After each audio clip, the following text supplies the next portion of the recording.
Going into the third seasonals, the one I got made to the final, I noticed a trend.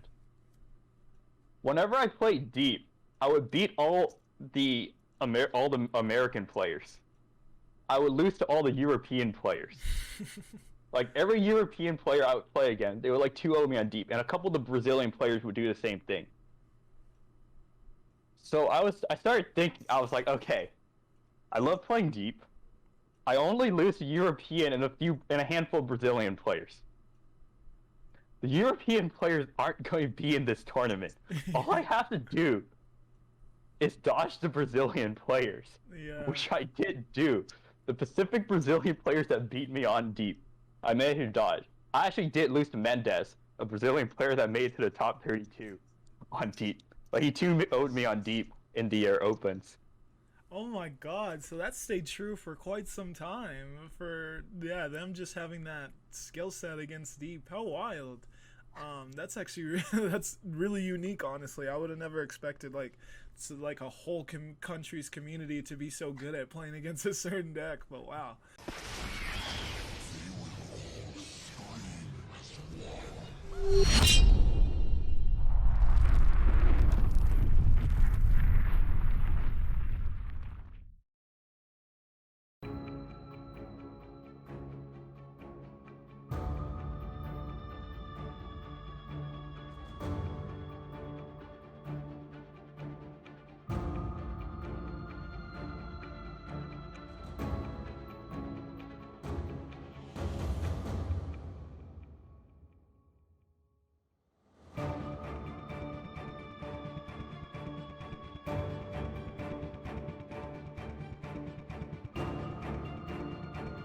How's it going, YouTube? It's your boy Optima, back with a brand new episode of our meta assessment series. This is a series where we try to do some deep meta dives to ensure the meta thrives. We have started to in our most recent episodes, we haven't been going as deep on the statistical side of things, and I've more so just been learning more about the competitive players in our scene, especially since we're still kind of on a seasonal high with all the amazing seasonal tournaments that were conducted in each of the different regions. And I think this is still a really good thing to do because we're learning about our top players in this community, and we're also getting a better sense of how they prepare for tournaments, how tournaments go for them, how their mentalities transition as they get further into those tournaments. Still think this is really good information for anyone who wants to get into competitive, and I hope you guys have been enjoying it, and it looks like you have with the reception that the series has recently been getting. So thank you guys all so much for that kind of support. It really means a lot. And and I also want to just thank all the individuals who we've had so far in this series and those who we're going to continue to have moving forward as they make this series. So definitely make sure to show them support by going and looking at any of their socials and just embracing these awesome individuals we have as players. In today's episode, we're going to have another awesome player who was actually the runner-up in the North American Empires of the Ascendant seasonal tournament. He had quite the amazing run. I will let him introduce himself. If you just want to say hello to the people, Random. Hey, what's up? Random7hs here. As Optima mentioned, I'm the second place runner-up to the America Seasonals Tournament this time. Yes, that was quite the amazing run. Definitely just so close. Not quite there with getting runner-up, but just still so much to be proud of with making it that deep in a tournament of that magnitude. And the game, there's just so many more events to come, so you'll have plenty of time to kind of reprimand yourself with that situation. Looking forward to them. Yeah, and I will love to hopefully see you do it. I'll definitely be rooting for you because I loved watching you play. I love the decks. I'm not a huge Lee Sin guy, but other than that, I was loving what you brought. So thanks, man. Yeah, not a problem at all. And once again, thank you for joining us today. And there will be links to all of the amazing stuff that Random7hs is up to. So if you want to go in the description and check any of that out, it really means a lot to me. And also, as always, if you want to support the series, leave a like, subscribe. You guys know the drill. You can do so, and it really does help out as well. So let's get into things though. I've already taken quite a bit of your time this evening, so let's just get right into it. Let's start with your background, which is something I always like to it helps us get to know you better, get to know how someone becomes a top competitor in a game like Legends of Runeterra. Tell us a little bit about your gaming background and then specifically your competitive gaming background. How did you end up with Legends of Runeterra? So first of all, I apologize if I'm slurring my words a bit. I kind of bit my lips pretty hard a couple days ago. Oh So no. anyway, to answer your question, I'm not sure how far back you want me to go. We can go like all the way back like 20 years ago when I was like 3 years old, and my parents were like buying my brother and I video games. Which Um, yeah, we could start there. What game, and you could just go from there and then jump to present day. So yeah, what was the game that you felt helped you initially fall in love with gaming? yeah, so at the very start, like my dad was teaching my brother and I like chess and checkers. Then Oh he wow. bought us like some arcade games, like Joust or whatever. Mm-hmm. Um, Fast forward like like half a decade. I'm in like sixth grade, and one of my uncles, he gave my brother and I a copy of Age of Empires 2. Okay. So Age of Empires 2 was probably the first like actual competitive game we were playing. Mm-hmm. Like before that, in between we were playing games like RuneScape or whatever, which wasn't really competitive games. Mm-hmm. So we weren't really good at Age of Empires 2 though. We kind of just like played against like the AIs. AIs were pretty bad back then. Like, despite like our bad gaming skills, we could still like 1v7 the bots or whatever. Nice.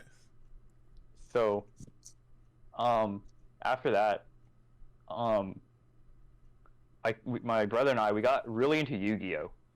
Like Okay. about 2 years later. Mm-hmm. So this was like seventh grade. Like we were beating all our friends. We showed up to our first tournament. My brother goes like 3-3, and I go like 1-5. Oh no.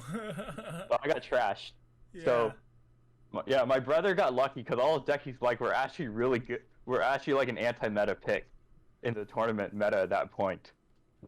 Oh So wow. he actually just beat like half the players he faced against just by bringing an anti-meta deck. But he Nice. didn't even he didn't we didn't know what a meta was back then. Yeah, exactly. It's pretty fresh. So yeah, so after that, like we start realizing like, okay, so there's actually a tournament meta. There are actual good decks. There are actual bad decks, and I was playing a terrible deck.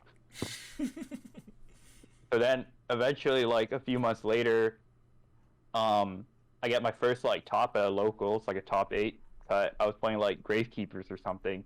Wait, not something. I was playing Gravekeepers. My brother got his like first top with playing like a Malefic skill drain anti-meta deck. Yeah. Most of the players this for Runeterra, this is complete jargon. But those were two like standard anti-meta decks. Top decks usually cost like $1,000 when we were playing. We were like kids in high school. We didn't have that kind of money. Oh yeah, Yu-Gi-Oh got super popular very quick, so of course that inflated the prices. Yeah. So we would tend to like play anti-meta picks that so like generally top decks for us would cost like $50. Okay. And then eventually we started competing in like regional tournaments to get like invites to nationals. Mhm. So I got my first invite to national with like a home built deck that's using a bunch of like cards that people thought were garbage. Except it was designed to counter the current meta. Okay, that's fair. Yes. If anyone heard of some dude in San Jose getting an invite national with Luster Dragons, that dude was me. This was like Oh, in okay. 2011 or 2012. I don't think anyone's heard of it except for the people I beat though. Not I actually bad made though. some dude almost quit the game, possibly quit the game. He got so salty, he lost some $50 pile of garbage. Oh my god, that's hilarious. And Yeah, like the that last guy I also. beat, like we were on the bubble for the invite, and I got it instead of him. The worst part is I didn't have money to go to Chicago or Denver, whichever one it was that year. Oh So I no, didn't that's even use the unfortunate. invite. Oh And then the no. next year, the same thing. Except the next year, I didn't take the invite. I just left. Oh no. I think the next guy probably got it. All right, that's good at least, so that someone Yeah. could, yeah, use that opportunity. That's unfortunate though. It'd have been cool to see you on that stage, and I actually remember Luster Dragon, so I'm very familiar with the card you were using. That's awesome. Yeah. All right, well, So was the just to kind of speed that up a little bit. So you were taking Yu-Gi-Oh very seriously. That was like your first competitive card game that you started to Hmm. take seriously. You had to get humbled a little bit, but learn from that to start Hmm. understanding. Oh, there is a competitive scene. There is a Yep. little bit more depth to this game than we anticipated. How did you go from that card game and then let's try to hop to present day? Legends of Runeterra. Was there games in between that, such as Magic the Gathering, maybe some Hearthstone? What? Let's fill in that gap. Hearthstone. So Hearthstone. Okay. 7 years ago, and like 7 years and like 2 months ago, one of my friends told me that one of my practice partners for Yu-Gi-Oh and like a very good friend of mine, Mm-hmm. he told me about a game called Hearthstone, Okay. and jump in it. I hop into ranked immediately. My friend's like, "What are you doing? You don't have any cards." And then, so back then, Hearthstone was like ranked. It had a rank system like 1 through 25 or something. And then like I don't remember the exact percent breakdown, but rank 5 was when it became significantly harder to climb. So I hit like rank 5 in like 2 weeks just using like starter cards because most people from that game did not have much card game experience since it was a Blizzard game. Oh yeah, fair. So just with starter cards, I was able to hit like the top very quickly. And then the next month, when I had actual good cards, I hit their highest rank, which was Legend. That's the equivalent of Masters in this game. I entered some high school tournaments, didn't do too well in them, or I did well in them until all of them switched to Conquest. But I didn't have cards to play multiple decks, so I was really bad at Conquest Yeah. because before that they had something called Last Deck Standing, where all you had to do was just keep winning on the same deck and you were good to go. Basically, like you played the same deck until you lost with that deck, and then you switched to your next one. So yeah, as long as you don't lose with the good one, then yeah, you don't have to switch. Yeah. So, eventually, however, like, the meta eventually became like very aggro after like the first like 6 months of the game. I hate playing against aggro or with aggro, so I went back to Yu-Gi-Oh. Um, and then this was like my senior year of college. One of my friends gave me a beta key to Heroes of the Storm. I was like, oh, this seems pretty cool. Seems exclusive. Um, and then a few months later, I was in the top 200 of the game of Heroes of the Storm. Okay. Casanova, who's a caster for the last seasonal, he was a really good Heroes of the Storm player. Came from that game as well. Well, actually, it wasn't a few months. That's a bit of an understatement. It's more like it took me like they had like the same rank system of Hearthstone, so it was 1 through 50 instead of 1 through 25. So it took me like a few, like 6 months to reach rank 1. Oh wow. Okay. But then after that, when they had an actual ranking system, where it took me like yeah, so it took them like a year to have an actual ranking system, and once they did, I hit the top 200 almost immediately. Okay. So then most of my college time, I was playing that game and not Hearthstone, Mm-hmm. except for a few months in between. One of my friends told me I would like the meta because there wasn't aggro in the meta. So I went back into the game, hit Legend immediately. In like 15, I went from like unranked to like Legend in 15 hours. I don't actually know if that's impressive or not, but yeah. So I tried to compete in nationals for Hearthstone, except it was like a point-based system, and I was 1 point off. Like the first month I was trying to qualify, I finished at number 30 on the ladder. If I finished number 25 that month, I would have had enough points to hit national. So Oh no. my roommate at the time told me to play one more game. I didn't listen to him. And then I missed the invite because of that, because I did not listen to my roommate and I did not play that one extra game.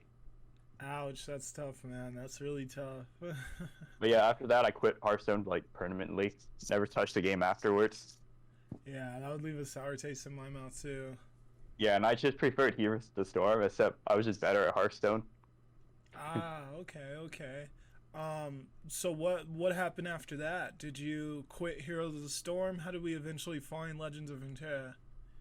Yeah, so I was always playing Here of the Storm like on and off, except I would always watch their tournaments. Okay. So what happened though? Eventually, they added an MMR decay. So my MMR went. So my MMR started going down like really quickly because I Yeah. wasn't playing. And then at that point, I was winning like the majority of my games. Like one time I came back, and I just kind of got bored because I was winning so much.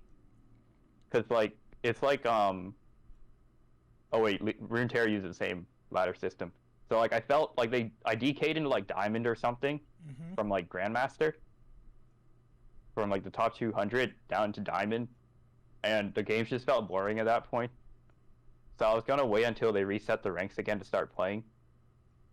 Like inevitably, I was gonna watch a tournament. I would see something cool I would want to play, and then when the ranks reset, I would do that. Except Blizzard canceled their tournaments in 2018. Oh, So okay. after that, I just kind of stopped playing video games completely. Okay. If you go through my Reddit history, you can actually see when that happened because you'll see like a whole bunch of like random like me just writing random stories and writing prompts in my spare time instead Yeah. of playing video games. Okay. So what happened though in towards the end of 2019, we started hearing some reports of a weird virus in Wuhan, China. And people started saying that it might not be the safest thing to do to, like meet up with your friends and stuff. And they were saying like this virus seems very serious. And then like early 2020, you had a lot more people saying that. Yeah. So in like December of 2019, one of my friends told me I would like this. He plays League of Legends, or at least he used to.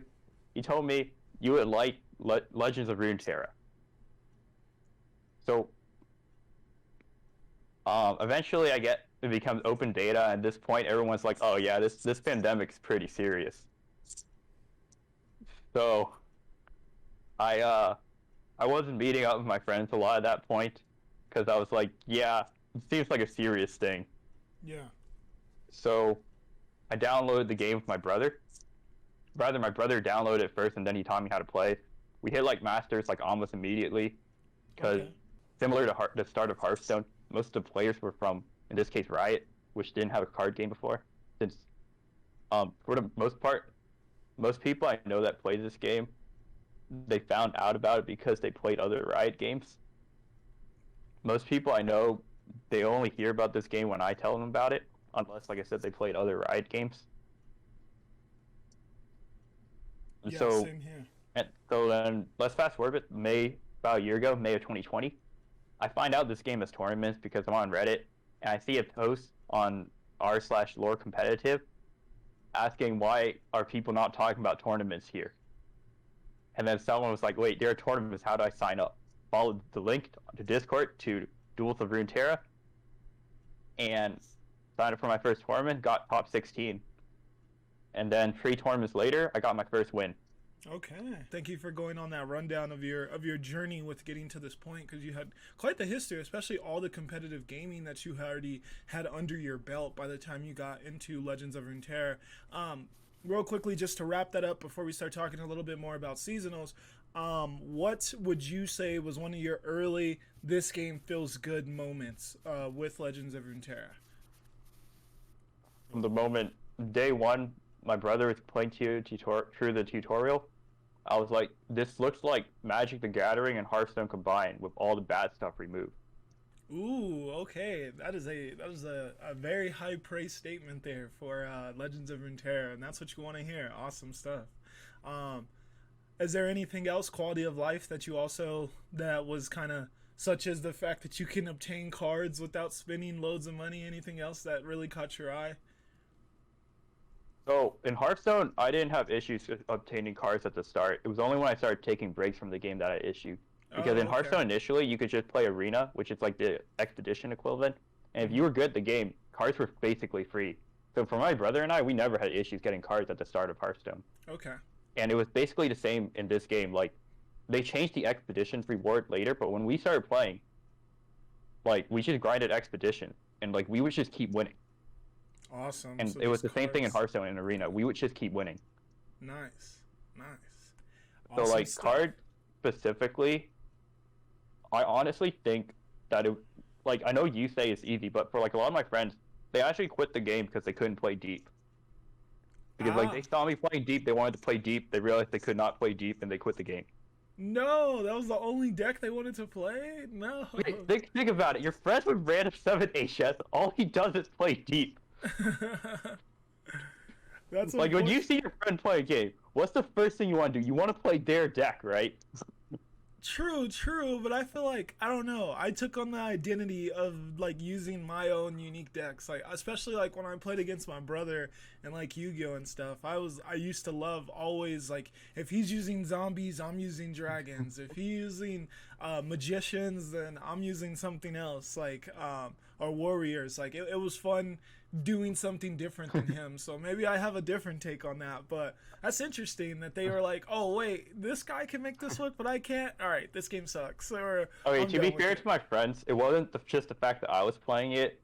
It was the fact that that was the main reason they wanted to play the game in the first place. Okay, that's fair. Was they saw the deep mechanics. Maybe that's why I'm friends with them, because we all like the same mechanics. Oh, okay, yeah, that's cool. Because yeah, I have even right now. I've fostered in the community some people who love aggro, some people who love cards like Fiora, which I can't stand. So, yeah, I have a friend group who has a wide-ranging style, a way of approaching Legends of Runeterra.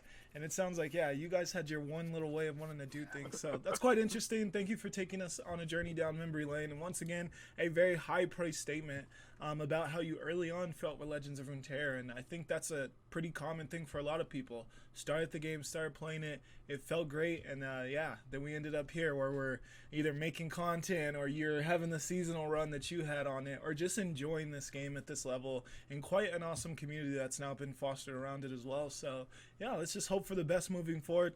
So let's transition a little bit. We talked about that for quite a while. Let's talk a little bit more about your seasonal run where you once again were the runner-up in the North American region for the Empires of Ascendant tournament.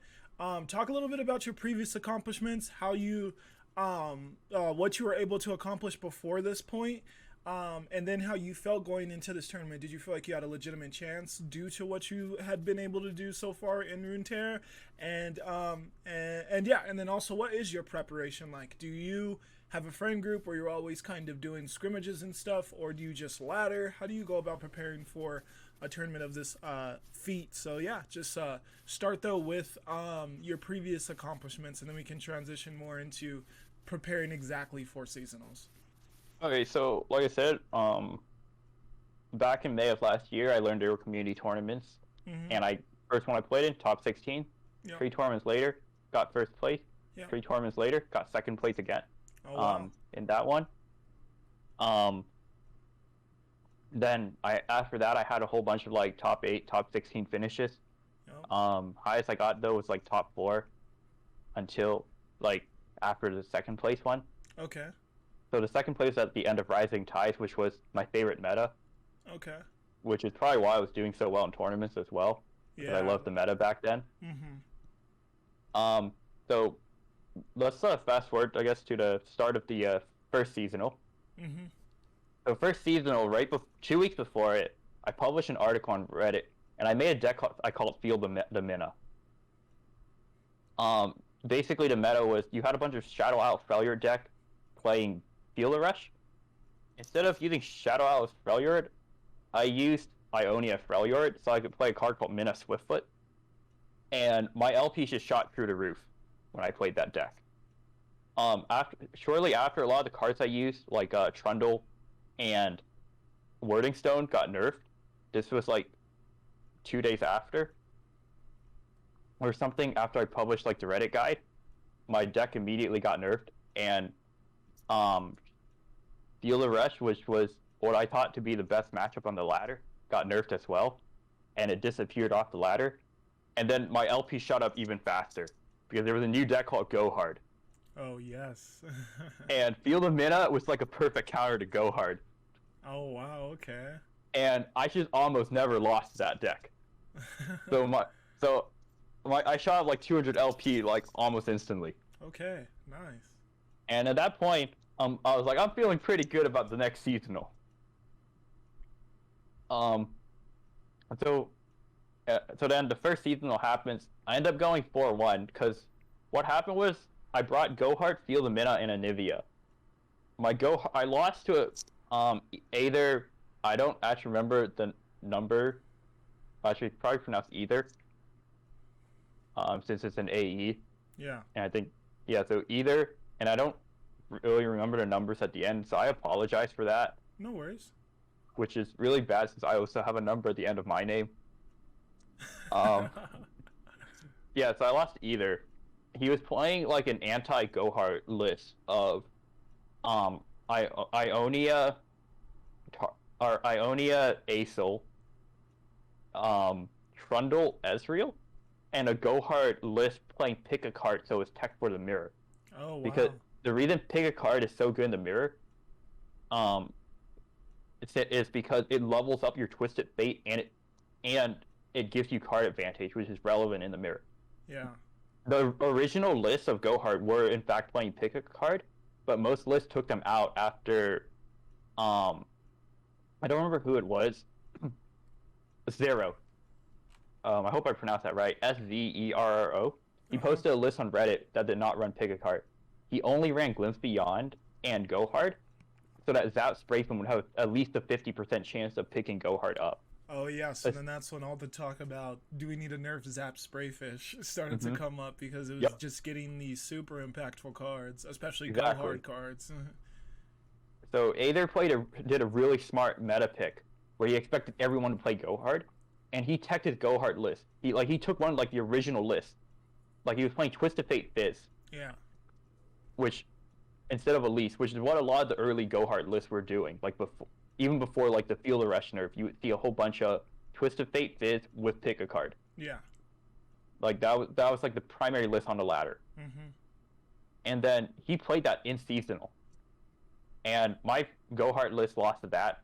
And then it lost to Trundle Ezreal. I was really sad about that because he drew his one-off Progress Day, and I didn't draw. And I drew 2 Goharts the entire game by turn 9. Oh no. I realized though, after talking to one of the top Brazilian player, Goblin, he's on Team Sultans if you follow LBR. Mm-hmm. At least I hope he's still on that team because I just said it. Pretty sure he didn't leave it. If so, I apologize. No but I was talking to Goblin about that, and he was like, why would you ban Ionia Targon? That doesn't actually counter Gohart, because you just win if you draw Twisted Fate, because they can't clean it up because they don't run single combat. And then I was like, yeah, that's exactly where I went wrong. Yeah. Hindsight 2020 though, we all know how that works. Yeah, so I went 4-1 my first seasonal. That's not even bad though. Yeah. So next seasonal, I was feeling pretty good. I was practicing a lot with an SEA player called Mr. Bear. I was talking a lot with him. I was talking a lot with another player called Trevo. He's on Sultans. I know that for certain. You can watch him on LBR. Nice. Yeah, so I was talking with a lot of Trevo, another player called Arc Arax. I was talking to these people before the first seasonal as well. Yeah. Castman's another one. There were actually a lot of players I was talking with. Mm-hmm. I can shout them out later. Yeah, no worries. But so I brought Spooky Karma Lee Sin and Twisted Fate Ezreal instead of Twisted Fate Fizz, because I was just a fan of Twisted Fate Ezreal the entire time. Mm-hmm. Because I thought you could outplay Twisted Fate Fizz a little bit more easily. Mm-hmm. So, unfortunately, the night before, I had some really bad food poisoning, and I kind of stayed up the whole night. Yikes. And then I got like 4-0'd on Twisted Fate Ezreal. It was very unfortunate. Oh no. That was probably quite the mental blow. So the hardest part about that was amongst a lot of people I play with. I think Manasia, one of the top ladder players right now. Mm-hmm. His comment about it was Random7hs career is passing. The reason to the Twisted Fate Ezreal game was because I didn't pass.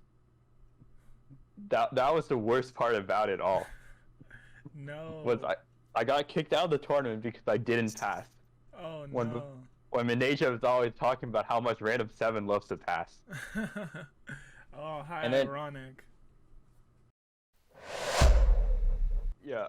And then in between the second and third seasonal, I entered like five. I was like, you know what? I just want to have fun. I'm playing deep again. Okay. I entered 5 different tournaments, and I did not top a single one of them. Oh no. In 3 of them, I got 9th, 17th, 9th when I was cutting top 8, top 16, and top 8. Yikes, that's so close. And then the other one, I think I got like 10th place or 11th. Okay. So, however, going into the third seasonals, the one I got made to the final, I noticed a trend. Whenever I played deep, I would beat all the American players. I would lose to all the European players. Like every European player I would play again, they would like 2-0 me on deep, and a couple of the Brazilian players would do the same thing.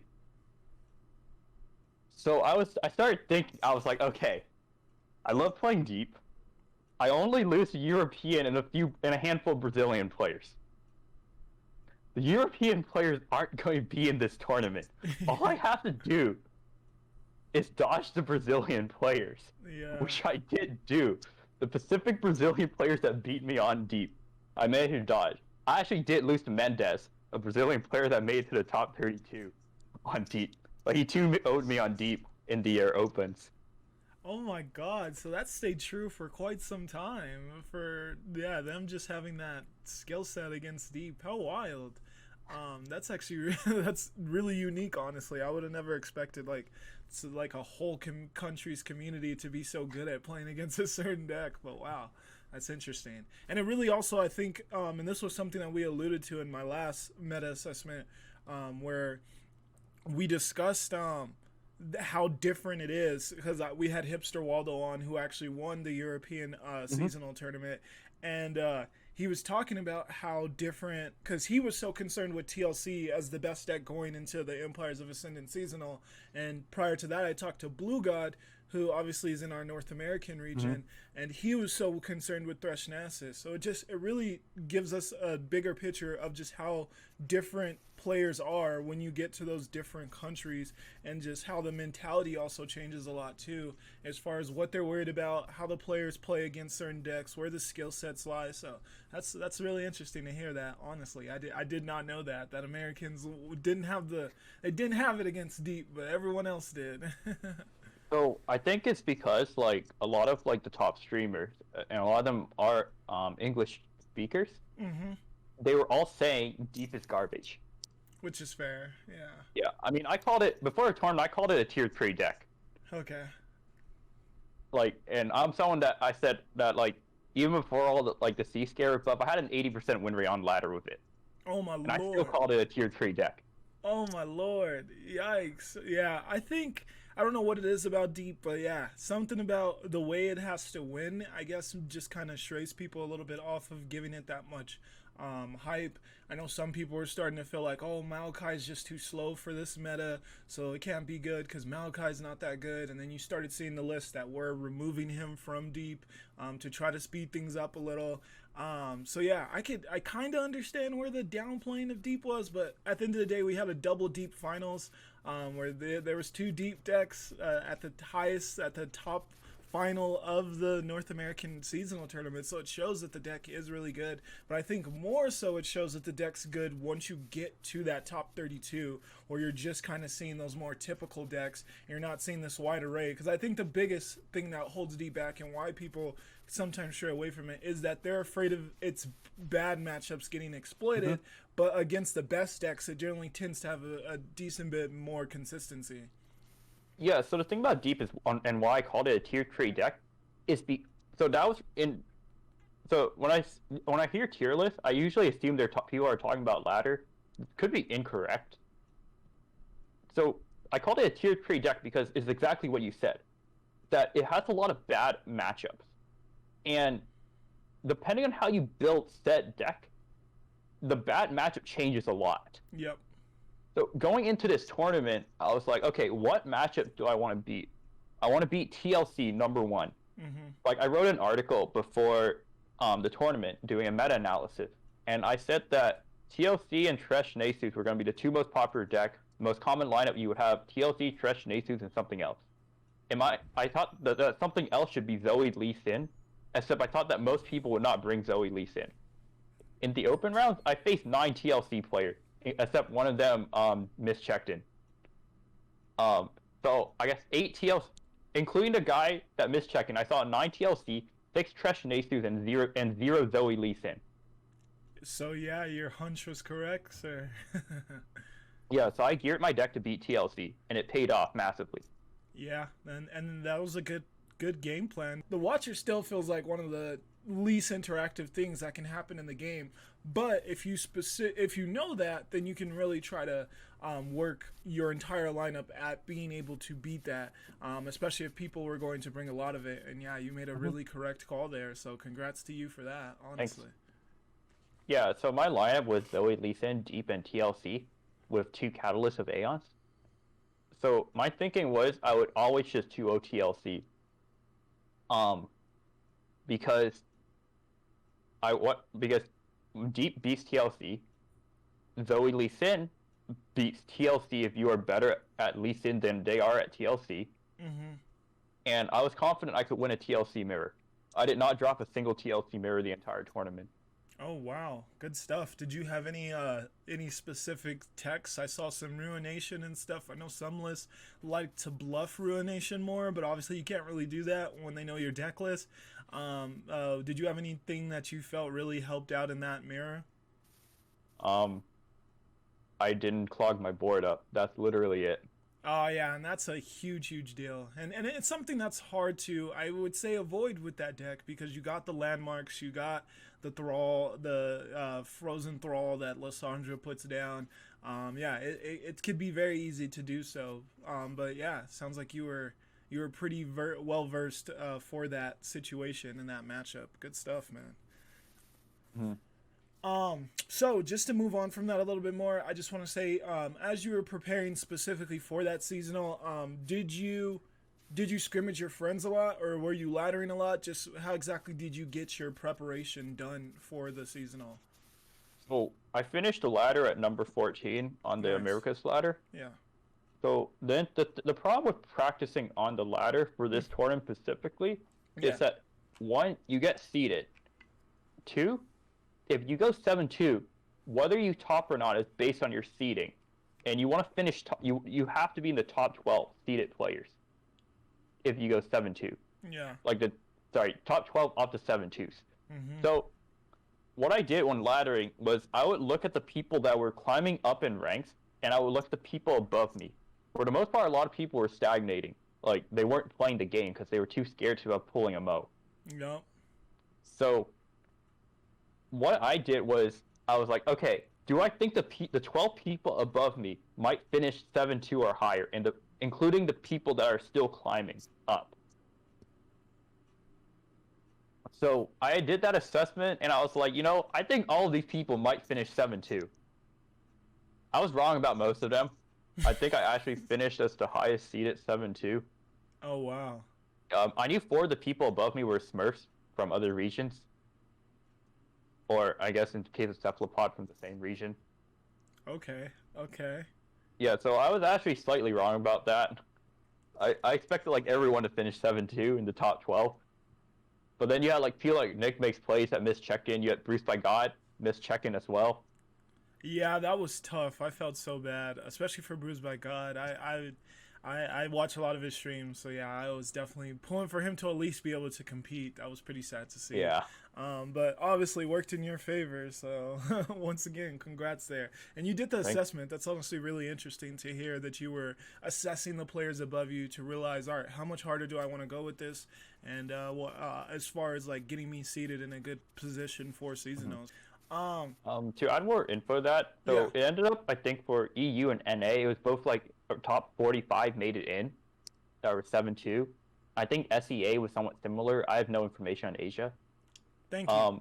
By the way, sorry, I kind of went on like a really long tangent instead of actually answering your question. I can answer your original question if you wanted me to do Oh that. yes, yes, Did yes. not Please do actually so. mean to dodge it. No, you're fine. Um, yeah, so to prepare, so I didn't want to actually prepare on ladder too much because I was really scared of dropping ranks. Yeah.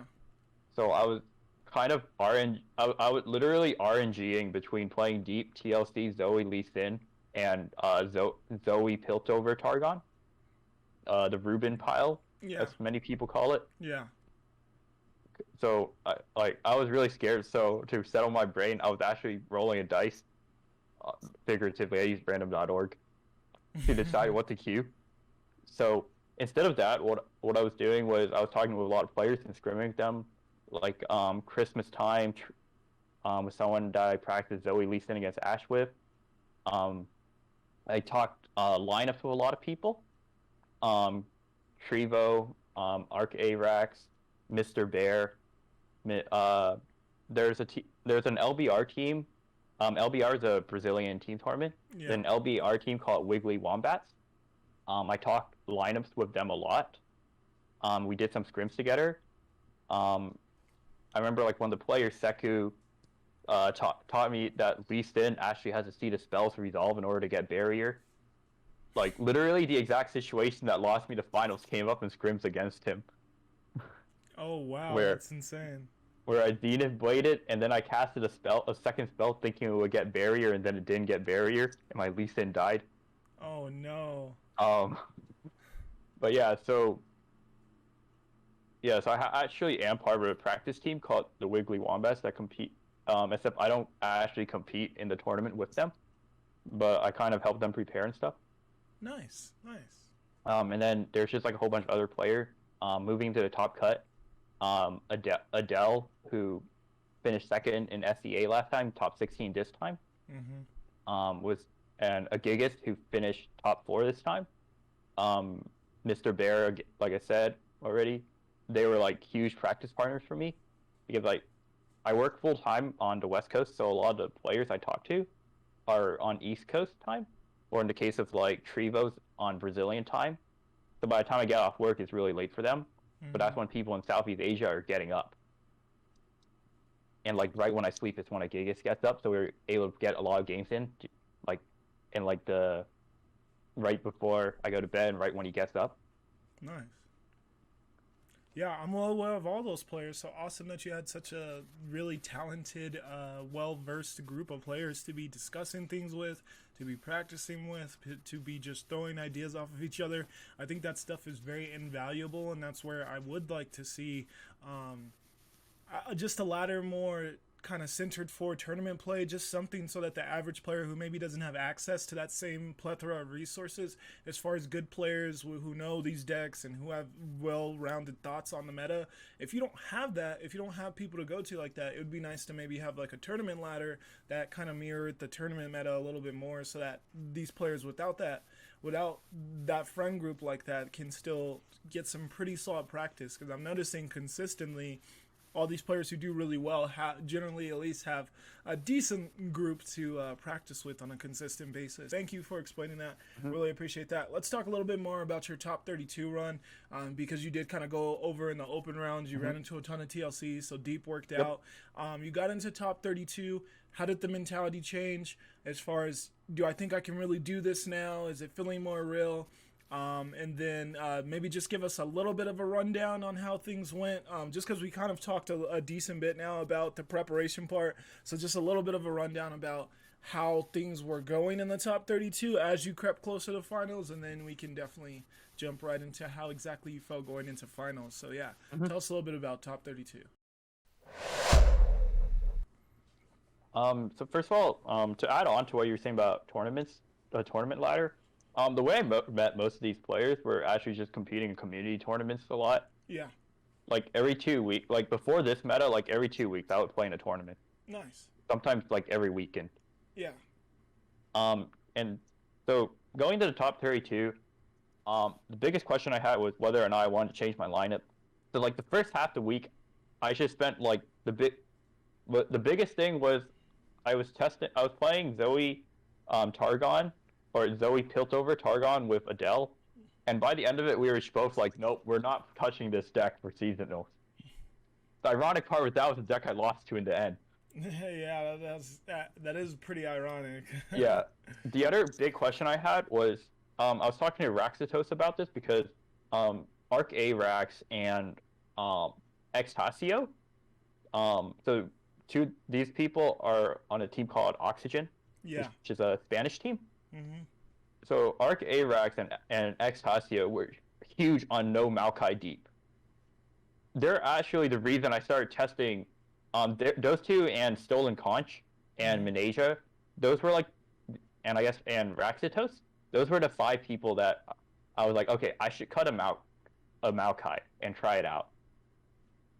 So Raxitos actually made it to top 4 with a no Maokai Deep list. Mm-hmm. So the reasoning behind no Maokai is that you don't really need Maokai to hit deep, and the meta's a lot faster. It's exactly what you were saying. It was like maybe Maokai is too slow. Mm-hmm. So the big thing is the reason I ran 2 Maokais was that there were so many games where I would toss my entire deck, be left with 4 cards, one of them were Maokai, and now I lose 25% of these games. Yeah. Or if I have 2 Maokais and pre-Nautilus in my deck, I'm losing 40% of these games. And that's not good enough to win a tournament. Yeah. And like I've actually lost against Mendes, the Brazilian player I mentioned, I lost deep versus Draven Ezreal because I didn't draw my Nautilus until it was too late. Yeah. And then against Tippy Tips in the top 32, the exact same thing happened. Deep versus Draven Ezreal, I didn't draw my Nautilus until the game was already over. Ah, that's unfortunate. So, going into the top 32, I eventually decided, okay, I don't want to play Zoe Targon. I was thinking about bringing Tresh Nasus, but I was like, I can't learn this deck in time. That was actually the reason I did not want to bring it into the opens either. At that point, I was like, there's not that many decks I actually can play that I would want to bring. Because the pool of decks I know how to play is actually not that large. Yeah. So I was like, all right, we're just going to stick to what we know. Spooky Karma was like the only deck that I was like, maybe I should bring this. Except the one person that's top with Spooky Karma in EU, Passing Shame, he got kicked out in the top 32 because he went for an anti-TLC lineup. Presumably he didn't play against TLC. Mm-hmm. I expected to see a lot of TLC in NA. I didn't see one TLC the entire time. Oh, wow. Yeah. Like in the top 32. Yeah.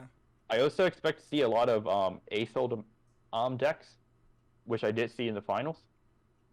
And ASOL kind of stretched through Spooky Karma. So I was a bit scared to bring that. Yeah. So I was expecting to see a lot of Draven Ezreal as well, though, including my first opponent, Tippy Tip. I was expecting to see a lot of Targon. Like, for example, What Am I brought it, and the guy that won, Erigby, the person that won, he won it as well with double Targon. Mm-hmm. So I was expecting a lot of double Targon. I was expecting Draven Ezreal and TLC. The TLC, oh yeah, and Tresh Nasus, obviously. Mm-hmm. The TLC prediction did not come true.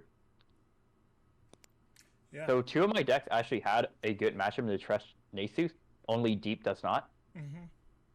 However, I didn't lose once. I didn't drop a single game on any deck, including Deep, to Tresh Nasus the entire tournament. Really awesome. And yeah, it obviously just shows how comfortable you were with Deep, because we definitely know that some of those matchups aren't always in Deep's favor. So definitely shows a level of comfortability and ability to just kind of work around the different circumstances that arise when using Deep. So I think that also kind of hammers that point in even more that we've kind of noticed with this series, is that because even Hipster Waldo, he did well with kind of Deep in like some anti matchups, and he's someone who's been playing Deep the exact amount of time you have. He said since the game came out, beta, I was playing Deep since then, loved the deck. So he was very enthused about being able to bring it back this much later into the game. So I think that comfortability, comfort picks, it's just such a huge deal, and it's something that can't be undervalued when we discuss how to prepare for tournaments of this magnitude. Really, congrats on things going well. Let's talk a little bit more about finals. So obviously, TLC wasn't really showing up. You still were able to do well with deep and the lineups that you had. Aside from those few times where you weren't drawing Nautilus, talk to us a little bit about your finals matchup against a Rigby. I know you kind of already alluded to it a little bit, where you spoke on the fact that the Lee Sin interaction where you didn't actually get barrier occurred, and that was quite unfortunate. But aside from that, what else? What else were you thinking? And especially your mentality. So you got to top 32. You already have a lot of experience, so you probably expected to get somewhere that far with the experience you have. How did things start to change as you got to top 32 mentality-wise? Like, okay, I can maybe actually win this. So yeah, just give us a rundown of all that. Yeah, you're correct. I expected to get top 32. Yeah, I'm not exactly. gonna lie about it. Yeah. So top 32 match, I expected to win because Tippy Tip, like going to the match, like he brought Draven Ezreal, Yeah. and that was a matchup I honed with Mr. Bear. I practiced Deep versus Draven Ezreal a whole bunch against Mr. Bear, like again the SEA champion from last time. Yeah. So I was confident I was gonna win that. TLC versus Draven Ezreal, I was confident I could win that. He ended up banning that. Zoe Lee Sin, I was confident I could win that versus Draven Ezreal. Yeah. So I actually did not beat his Draven Ezreal with Deep because I didn't draw Nautilus. But then Tresh Nasus versus Deep. Kevor 24, someone that made top 32 last time. Really good player. That was number 1 to ladder. Yeah. Right before the seasonal, I was scrimming that matchup with him. So I had a lot of practice of Deep versus Tresh Nasus. I knew my win condition. I knew his win condition. Yeah. And I think Tippy Tips actually misplayed a bit. I don't remember how. I misplayed a bit too. So I made a misplay that could have won him the game, but he didn't capitalize on it. And I ended up winning because of that. That's at least good that it didn't come back to bite you. Yeah. And then after that, top 16 was What Am I? What Am I?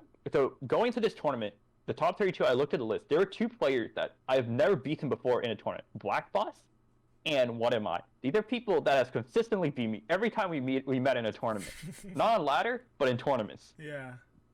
So, What Am I? I spent the night before, I got on a call with Monte Cristo, and we should spend a lot of time drill, and a few, like Monte Cristo and a few other people on the Wiggly Wombat. Yeah. And we just spent a lot of time just drilling that matchup repeatedly.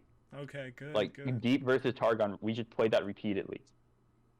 Awesome. And it paid off. I 2-0'd What Am I? Dang. So after I beat What Am I was like, I'm making to the finals. Okay. After that, I 2-0'd another Tresh Nasus in the top 4. Top 8, I 2-0'd a Draven Ezreal. I lost to his Ashe with Deep because I misplayed. That was a matchup that I was a bit overconfident going into because I used to win that matchup all the time, but then I misplayed and lost the game. Lesson learned, don't be overconfident. Cure the Living was the person I played in the top 8. Okay. I actually knew that username, but I thought I played him in top 4 because the top 4 player changed his username after. So I got them mixed up. But Cure the Living was who I played in top 8. Okay. And then top 4 then was like Pasquale? Yes. Okay. And he had the Soraka Tom Kench, the Zoe Lee Sin, and the Thresh Nasus lineup. How were you feeling about that? Really bad. I was like, this matchup counters mine. So I banned Lee Sin because I remember, so Mr. Emotional before the tournament, he was like, some of us were like arguing whether or not TLC or Tresh Nasus the best deck. Mr. Emotional comes in, he's like, dude, Zoe Lee Sin is the best deck. It's just that if you can't win on if you cannot win on Zoe Lee Sin without Lee Sin, you should not be playing the deck. Oh, okay. Yeah, That's so the quote that Casanova used during the cast that he got from me, I was actually quoting Mr. Emotional. But I think when Casanova wrote that down, he forgot who was the person that came up with the quote. But anyway, so what was I going with this? We were just talking about top 4, yeah. Yeah, so I was banning Zoe Lee Sin because it countered all my deck, and if you're good, the deck is one of the best decks in the game. Agreed. Very high skill floor, but yeah, really good when it's good. Mm-hmm. So he banned my Lee Sin as well, Okay. probably for the same reason. So game 1 was TLC versus Ken Soraka. In general, unless they get a really fast aggro start, TLC always wins this match if the TLC player does not misplay. He had a really fast start and I couldn't deal with it. Oh no. Yeah, the stats show that Ken Soraka is extremely favored, but I was testing this matchup with Gigas, and we were both convinced that the stats were wrong, and TLC players are just not good on ladder. They don't know because the matchup is uncommon, so most people are not as practiced on it. Yeah. So after that, game 2, TLC versus Tresh Nesu. Pretty standard stuff. He didn't draw Atrocity, so I just auto won. Oh wow. And then game 3, Deep versus Tresh Nesu. This was one of like the most intense games. Like against Tippy Tip, I had some really intense games as well. One was Deep versus Tresh Nesu's, and I think this one was just as intense. Basically, it came down. I had to burn through two Nesu's on board and Mills third to win the game. Oh wow, that's tough. That's some good stuff. All right, and then we got to finals where Rigby had Zoe Asol. I mean, not Zoe Asol, Shyvana Asol, Vi Zoe, so the Ribbon Zulus, and then also had Deep himself. Thoughts there? How'd you feel going into it? And then obviously what transpired? When did you feel it kind of slipping away? So going into it, I was like, okay, we both need to ban Deep because Deep just gets an auto win.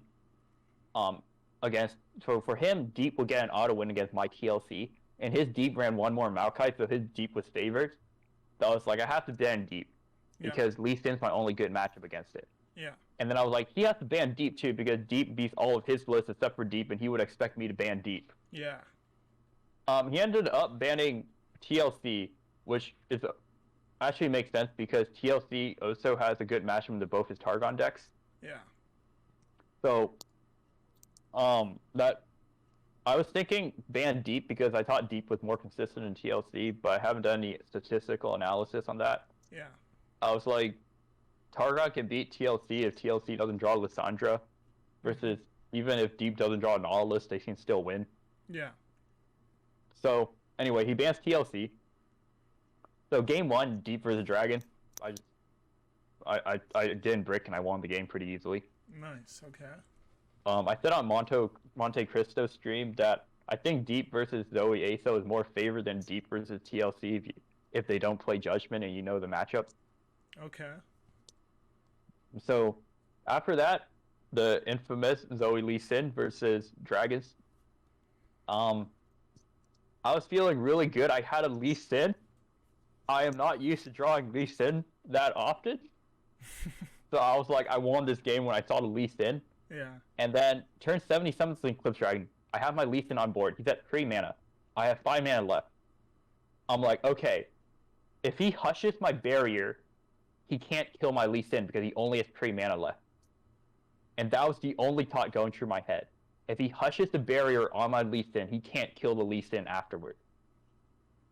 So I played a Zenith Blade on Lee Sin, except I had 2 gems in my hand, and in order to get the barrier, I had to play the 2 gems first. Mm-hmm. And as everyone saw, I didn't actually play the 2 gems. I just slammed down the Zenith Blade and got my Lee Sin single combated.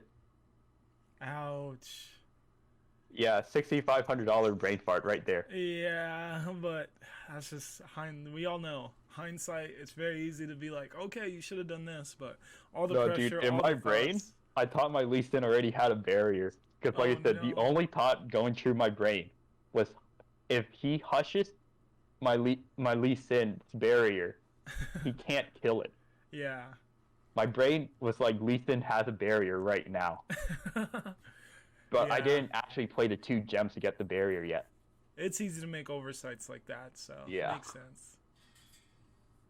That's unfortunate, though, and that was probably the moment where you kind of were like, dang it, all right, I may have lost this. But that was game 2, though, so then how did game 3 go? So game 3, I was like, all right, I scrimmed this match plenty of times the night before the tournament when I was prepping for What Am I? I was like, this is such an easy win. If I draw Lee Sin, I can't lose. Mm-hmm. I didn't draw Lee Sin the entire game. The one I also didn't draw Zoe either, which is your other win condition. Which is if you saw my match of like Lee Sin versus Zoe Diana, I just drew like two Lee Sins in the trash and one was Zoe. Yeah, so the reason I actually brought Zoe Lee Sin was because in scrims I was like, okay, against Trash Nasu, you don't need Lee Sin. You just need Sparklefly. Yeah, Sparklefly's broken. And you can get that off gifts from Beyond. Yep. All you need to do is draw Sparklefly or live until you actually draw Lee Sin. Against Ash, all you need is Zoe to beat Ash. Like, people say, like, Ash is favored. If they can't deal with Zoe, they lose the game. Yeah. And then there's a whole bunch of... And then Targon, like I said, Zoe's a win condition in Targon as well. As shown, like, in my match versus 1MI, where I just sacrificed two Lee Sins for no reason. Well, the second one I had to sacrifice. The first one I didn't. Yeah, that's fair. I was someone who was very high on Zoe actually going into this tournament because, yeah, I think that Zoe is a card that just nothing really removes adequately with the amount, because since she's a 1-drop, it's kind of hard to then use whatever 2-mana spell you have the next turn to deal with it, considering it's still just a 1-drop. And yeah, and it's just such an impactful card. You definitely got to do something about it. And then she can get through the fact that she gets the spell that then invokes. She can easily get barriers. So yeah, Zoe can cause a lot of issues for a lot of decks that just don't really have a solid way of pushing enough damage right away to make you feel bad if you're focused too much on Zoe, or that can't just remove her in an adequate way that doesn't set them behind mana wise. So I was very high on Zoe, and obviously we had Zoe in 3 of the 4 lineups in the top 4, whether it was Lee Sin Zoe or the Ribbon Zoo Vi Zoe list. So not bad at all. And obviously you made a lot happen, and RNG wasn't on your side, and obviously the one bonehead mistake, but you got actually made 2 more mistakes in the third game. So sadly you lost some finals, but you still went so far. How are you feeling post? I know you want to kind of follow up that point a little bit, but just to start to try to move forward and wrap things up a little. How are you feeling at that point after unfortunately making those mistakes, dropping finals, obviously also seeing that, oh, there was a misplay and I could have actually won this? How are you feeling after that? I know it was probably quite the crushing feeling, but how are you feeling? How do you stay motivated after a situation like that? And then also, what are the next steps for Random7hs? Where are you heading from here? What is your next aspiration? So I was actually feeling pretty good. Nice. Getting second place. Like, I was like, Eric B played well. Like, he's a good player. He didn't mess up. Good. Like, as far as I could tell, he didn't make any obvious misplays. So I was like, yeah, I lost a good player. Yeah. Can't complain about that. I was pretty disappointed though, because like I know a lot of people are rooting for me. Like, especially like if you looked at Twitch chat, like there was like a copy paste involving Wombat and Random7. So I was kind of sad and disappointed all the people rooting for me in that regard. Like, in terms of like the actual performance, I thought I did pretty well, but like one big misplay at the end and then like 2 smaller ones. Yeah.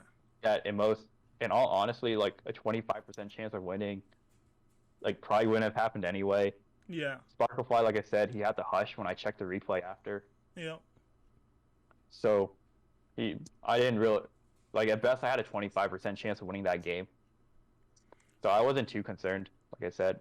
That's good you were able to keep a sense of awareness of, like, oh, yeah, like, I didn't draw my Lee Sin, my odds weren't that good, and then the other one, like, a Rigby played well, like, giving your opponent the credit they deserve, like, good player, played well, didn't really make any mistakes. What do I have to be so disappointed in? So I'm glad to hear that perspective, a very mature outlook on that situation. So how do you stay motivated moving into the next season, moving into a new season that we're in currently? How do you stay, what's keeping you hungry to get your revenge, to actually win it all this next time? And also, what are you shooting for? Obviously, we had the recent Worlds announcements, so we know that there's a lot on the horizon. Where are your aspirations currently lined? Not next seasonal. I'm aiming for Worlds. Okay, so it sounds like there's some issues, and that's actually what I kind of wanted to get into as the next thing, is the current meta. Sounds like you may not enjoy this meta. I played 22 games since Azir since Irelia came out, I played exactly 22 games, and 12 of those were just because of how much I love the new Citria. Okay. Okay. Like I played. So what happened was after the new carries came out, I played 10 games. Of them were against the Zero Irelia. I'm like, I'm out of this. A few days ago, Adele posted his Citria list. Legends of Runeterra made a Reddit post as well about it. Yeah. And I was like, you know what? I'm gonna play this deck. I really love like mid-range decks, Me too. and this seems like a viable mid-range deck. So I played it. I was having a lot of fun. I played like 12 games, then I played against the Irelia, and I beat it. I mean, I healed like 40 life points or something, but I was like, I don't actually want to play this game anymore. Okay, so Zerarelia is causing issues with you. What's the hot take there? Why is that deck causing frustrations for you? So my issue with the Zero Irelia is when you look at the win rate. So Riot made a Reddit post today saying that it has a 52% win rate, which by itself is not that bad. Like Tresh Nasus and TLC had like a 55% win rate, and they actually buffed Nasus in the eyes of some people instead of nerfing it. TLC they didn't touch. Mm-hmm. But if you look at the win rates, and you see like it has a 70% win rate against TLC, a 70% win rate against Deep, and then it loses to a bunch of aggro decks. I said at the start, I quit Hearthstone initially because I hated playing against aggro or with aggro. Azir Irelia is an aggro deck, and it has some of the most polarizing matchups. Like aggro and decks in general have very polarizing matchups. The other decks with very polarizing matchups are decks with late game finishers like TLC. Mm-hmm. I actually dislike TLC for that. I actually think like the deck is not actually in that much of a healthy spot because of how polarizing the matchups are. Yeah. So, but Azir Irelia, I feel like it's worse than all the other decks. So there's been 3 metas I did not like. One was in doing Rising Tide when Burn and Heimerdinger were basically the only 2 decks on ladder. Oh yeah, that was a mess. Yeah, you would either build a deck that could beat Burn, or you would build a deck that could beat Heimerdinger, but not both, unless your opponent misplayed. Yeah. So usually you would build a deck to beat Burn, because Heimer was the harder deck to play. Yeah. And then Riot gutted those deck, and I was happy. By then my brother quit the game because he hated the meta. Yeah. So then the other meta I hated was Twisted Fate, Fizz, and Aphelios. I think everyone's there with you. I actually like the meta a lot more when most people should start playing Aphelios instead of Twisted Fate, Fizz. Agreed. Because at that point you could kind of play a lot of other decks. Yep. Because before that, you would either beat Aphelios or you would beat Twisted Fate, Fizz.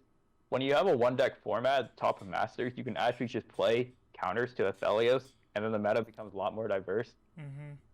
But then Twisted Fate Fizz comes back in, should prey on the counters to Aphelios. Yep.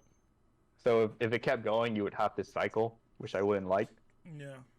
And then the thing about Azir is that, like Aphelios, and Twisted Fate Fizz, and like the Heimer Burn meta, you had to play a deck that counters it if you don't want to just lose 20% of your matches. Okay. From playing against Azir Irelia. Yeah. And I think that's really bad because it limits deck creativity.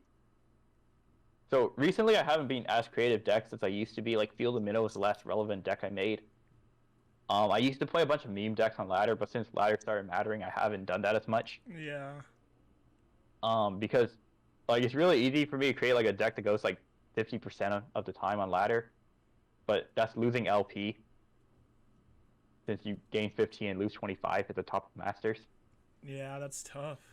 So my problem though with Azir Irelia is like even when like I'm not a Masters yet, I kind of want to go 50-50 without losing my rank. And I kind of want to play some meme decks. I play my meme decks and Azir Irelia is there and it just destroys my dreams. Yeah, that was kind of how I felt. I wanted to try to actually build with Malphite and take my time doing so, but you really can't with the presence of Azir Irelia. We kind of quickly figured out that Zillion's payoff isn't really worthwhile enough, especially because when he levels, he doesn't actually get the cards that turn. So you can't really even mess around with these new champions on ladder, especially if you want to take ladder seriously. And with things like EU Masters currently happening, there's plenty of reason to currently want to take ladder seriously. And I agree with you, the matchups are super polarized. I actually have a video that I'm going to link up here at the top of the screen right now that I did on Azir Aurelia, and my take is not that the deck is overpowered, which I think is similar to your take. It's not overpowered, its matchups are so polarized that it's causing a very unfun experience as far as ladder. Yeah, we also alluded to that in my new series called Runeterra Roundtable, where we get some competitive players and have a discussion. We alluded to that as well, where it's just like, yeah, this deck is sadly just causing these really polarized matchups to where then it feels like rock, paper, scissors on ladder, and that's not generally that fun for anyone. But I think Closing Time actually had a really good perspective on it, where he said, but if this deck didn't exist and the fact that they did nothing to TLC, he was like, my whole take was that I thought TLC was going to run the table going into this season because nothing happened to it. But now because it's Azir Aurelia is like the worst, it has such a terrible win rate into Azir Aurelia, we actually have TLC kind of chained down, which I think is kind of good, because I still think that's probably still one of the most broken decks that we currently have, just as far as being able to interact with its win con. Yeah, it's a weird place where it's doing some good things, but overall it's probably doing more bad than it is doing good as far as the Azir Aurelia's presence in the meta. The interesting thing, though, which I definitely want to hear from you, is we're not seeing a ton of it in the tournament scene. And I made a lineup mistake. I just recently played in the Master Runeterra $1,000 tournament. I made a lineup error where I had to just plug in another deck I was playing. My only other deck I played a decent bit of was Azir Aurelia, and it was just because I wanted to understand its play patterns more. So I just kind of threw that in as a replacement to fix my lineup issue, and it was a huge mistake. There was so many counter lineups, people who just literally were trying so hard to counter that deck, and they were able to do so. It's a deck, I feel, because of those polarized matchups, you can very much so focus on with your tournament lineup and also not have like a bad overall lineup. So my question to you is, it doesn't seem like it's having that same impact as far as tournaments, which is the real competitive scene. So if that's the case, maybe we can see you in some tournaments then? I might play in the Runeterra Dex one next weekend. Yeah. The problem is, like, so outside like the week prior to seasonal, I don't scrim as much as I usually do. Yeah. So most of my practice, like in the first like month after seasonal, usually comes from ladder. Okay. Which I haven't been playing. Yeah. Which is why I haven't been entering tournaments. Yeah. Yeah, I was hoping for Azir Aurelia to get nerfed, because I saw like a whole bunch of complaints on Reddit, and I was like, you know, if people on, like, yeah, Reddit's on not lore competitive, but our Legends Runeterra, they're kind of known for like whining about like random stuff, but I was like, usually the stuff they whine about gets nerfed anyway. Yep. And like the stuff that they consistently whine about anyway, like not like the whine about deck of the week. Yeah. Which is fair. Yeah, and I think that is a fair thing to do. Like a lot of people try to like clown on Reddit or whatever, but like I started as just like some random dude that went on Reddit. That's how I got into tournaments. Yep. And like a lot of the advice I got was from Reddit at the start.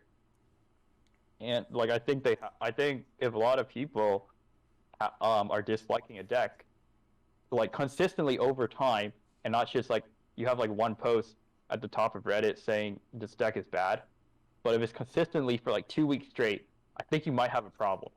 Yeah, and I'm so with you there, because I'm someone who, I love Cosmic plays. He's an awesome presence to the community, and he provides awesome statistics and stuff. But I do find myself having some kind of reservations with some of his takes, because of the fact that he's so known for complaining about others' complaints when it comes to the meta. And he's like, well, I'm looking at statistics and that's not true. But I feel like, especially because he's taken a backseat as far as playing, he doesn't feel the inherent unfunness of some of these strategies, such as like Fiora. When everyone's complaining about Fiora, it doesn't feel fun to play against, but its win rate doesn't coincide with it being unfun. Those are two separate things, in my opinion. If something inherently feels bad to play against, that should matter sometimes just as much as statistics showing that something's winning too much. And I feel like that's kind of where we're at with the Zerarelia, where yes, there's plenty of viable ways to beat the deck, but at the end of the day, it's still causing an unfun ladder experience, and that should matter a little bit more than whatever statistics are telling you as far as how good it is or how good its win rate was. Because I even stopped in his stream today, and he was kind of doing a little bit of ranting about how, oh, well, Threshnasis still is winning more games, but I'm like, yeah, but one, they tried to do something about Threshnasis. We're not doing anything currently about a Zerarelia. They tried, it didn't work. We can still figure out more to try to do something about that deck. And then two, one thing you'll notice, people don't ban Threshnasis a lot in tournament lineups, so it just shows that that deck actually doesn't feel as bad to play against as sometimes people may say, because it doesn't get banned a lot. But a Zerarelia has seen complaints wide-ranging, even from some of our top personalities in the community, such as Mogwai. And I think Mogwai actually has a lot of influence too, as far as like when things get nerfed, it generally sometimes his words kind of coincide with what gets nerfed. So it shall be interesting, I would say, what is done with the deck. I stand with believing that it just needs its power shifted. It doesn't need a nerf. It needs its power shifted. Yeah, I understand why you've taken some of a step back as far as wanting to play into that, because yeah, it's not the fun ladder experience, and it seems some players have been banging their head trying to figure out this current meta, especially the ones who are striving for that EU Masters. Does not seem like it's been fun for them. But all right, that's pretty much everything I wanted to discuss with you. I really appreciate your time and going so in depth. We're super over time though, so we'll definitely have to figure out what exactly I'm going to do editing wise with cutting this down a little bit, but it's been really awesome. Sorry for the long tangential answers. I was trying to answer like everything you said. No, great. I really appreciate it. And I'm a person who goes on tangents, so it's really hard for me to kind of summarize. I'm not a good summarizer, so I completely understand wanting to really give those really in-depth answers to questions. And it's just been awesome getting to know you either way, so I really appreciate it. Just my final thoughts with you would be, can you give us a, once again, I feel like we actually didn't super go into depth on your goals and aspirations as far as like the future. I know you said you wouldn't really be taking this seasonal that seriously, but as far as worlds and stuff, I assume you do have some aspirations there with wanting to do good at that level of competition. Do you want to join like a team, as far if like big teams start to get into Legends of Runeterra? I think you have quite the resume as far as accomplishments to where teams would look your way, especially those top tier ones. Is that something you'd want to be a part of?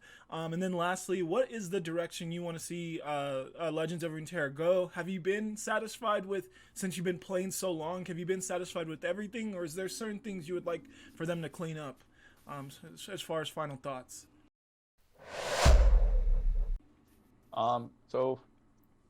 First of all, regarding esports team, it really depends on the contract. Like, I don't want to say yes before anyone even approached me. Yeah, of course.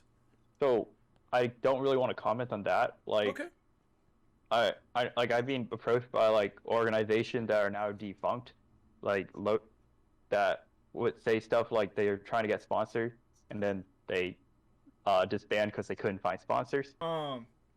As far as worlds, what are you thinking? Trying your best?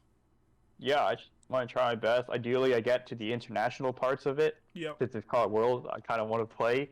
Yeah. I want to see. I want to see Mr. Bear. Like, we entered a team tournament together once, and I kind of threw a game by accident. I saw a rope and I panicked, hit a button. Because I'm not used to seeing ropes. Like, I don't know if you watched me play in seasonals, or you probably did, but I don't know how closely like you and the viewers watched it. If you looked at like the time controls, I was always up on time, like for the most part.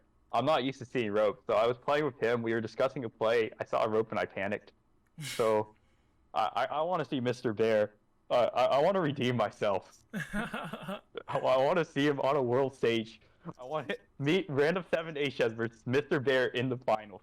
Oh my, that would be quite the finals. And yeah, Mr. Bear, quite the very accomplished, solid competitive player himself. That's something I would definitely want to watch. Would have my popcorn more than ready for that one.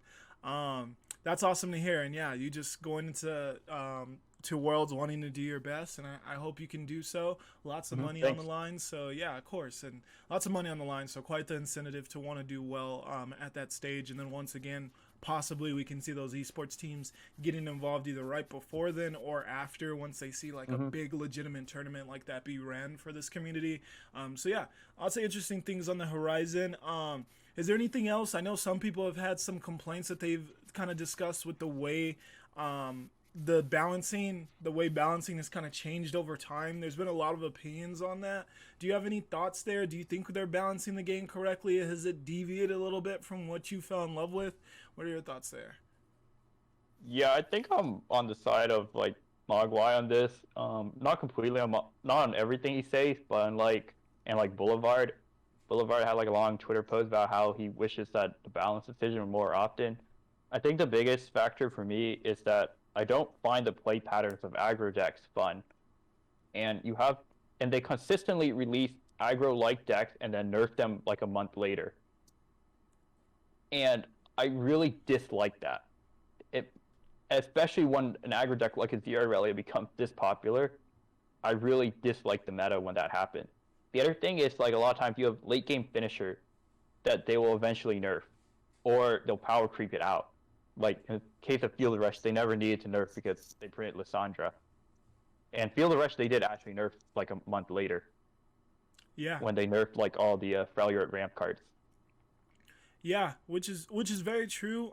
I would say that we have seen the Watcher, which is like a toxic late game strategy, I would say, but the amount of just way too quick, way too hard to deal with strategies that have been a little bit more toxic, I would say have been more prevalent for sure. And obviously, I will admit my bias. I have a very similar opinion to you on this, which is probably why I enjoy watching BBG too, because he does not play aggro decks. It's not a play style he likes. It's not a play style I like, and I personally, which may be wrong to certain people, but I also think it's one of the least interesting play styles as far as like on the big level main stage. I would much rather see anything other than aggro, just because I think quick games that somehow end just really quickly, that doesn't give anyone that kind of build up into those climatic moments when someone's winning on turn 3, turn 4, because they have the most ideal aggro hand possible. And I would say another deck that isn't seeing nearly the amount of conversation, but I think is also a really frustrating deck to play against, is a Azir Darius